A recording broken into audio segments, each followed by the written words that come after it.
Okay, the claim I'm going to respond to today is that aid to African nations will fail to improve economic conditions. My opponent's secondary claims are that aid that Africa receives fails to reach the people who need it. The second claim would be that corrupt officials are spending funds aimed at reducing poverty. And the third claim is that aid will fail to improve the conditions of underdeveloped countries.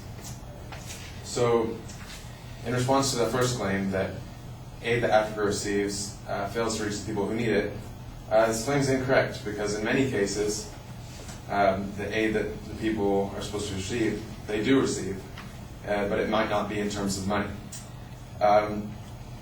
In 2003, PEPFAR, which is the President's Emergency Plan for AIDS Relief, which is a 5-year program instilled by George Bush with a $30 billion budget. This funded ARV drugs, which are antiretroviral drugs for the prevention of the AIDS virus. They produced these for 1.3 million people.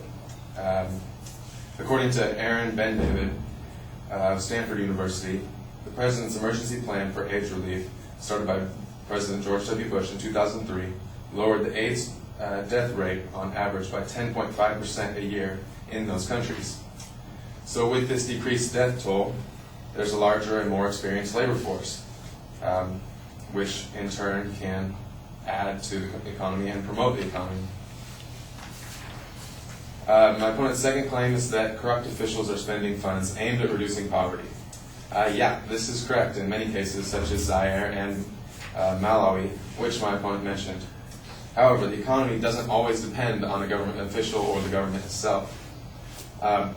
My example would be Sudan. Despite having an extremely corrupt government, Sudan's GDP, which is the gross domestic product, increased by 4.5% in 2010. So, despite having a largely corrupted government, their economy is still rising and getting better. So, excuse me. My opponent's third claim is that aid will fail to improve the economic conditions of underdeveloped nations. This is also incorrect because the aid for advancement of democracy has improved some African nations' economies. So external democracies such as France and the United States, they've been sending aid to democratic countries in Africa. And Dr. Justin Siegel, Director of Research at the African Center for Strategic Studies at the National Defense University, says that consolidated democracies of Africa have realized aggregate expansions in per capita incomes of 13% on average over the past 5 years. So basically, Dr. Siegel is saying that these nations that are becoming more democratic tend to have more stable economies. In conclusion, aid to African nations can potentially improve economic conditions. Many of the people that the aid is intended for do receive the aid, in this case through disease control.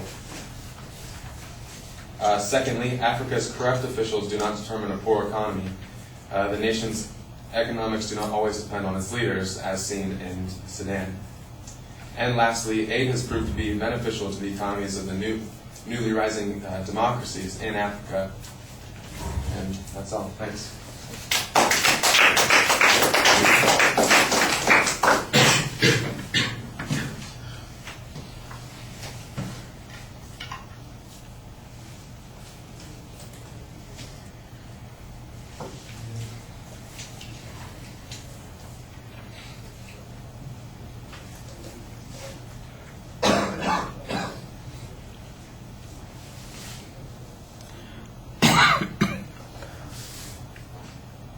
And Hayden, I want to especially compliment you on the summary of the argument. I thought that it's a good thing to kind of go back and remind people, look, here's the way the arguments that I presented are contrasted to what the advocate was talking about here, and kind of summarize each of those points. And that makes the argument so much clearer. It leaves a good impression with the audience that's listening, and they know essentially how I'm supposed to assess what I've just heard. Instead of getting caught up in all the minutia that sometimes happens in the refutation speeches, you simplify it, and that's exactly be the kind of thing that works in an oral presentation. I thought you did a good job signposting as you went along. You don't do much in challenging the grounds that the advocate presented on their arguments. In fact, you can see on the second point that where there is corruption, that in fact that a lot of the money does get diverted. But I did like the fact that you had a contrary premise here, and that is that the government and what they do with the money has less to do with what's going on in the economy, and there are other things that can affect it.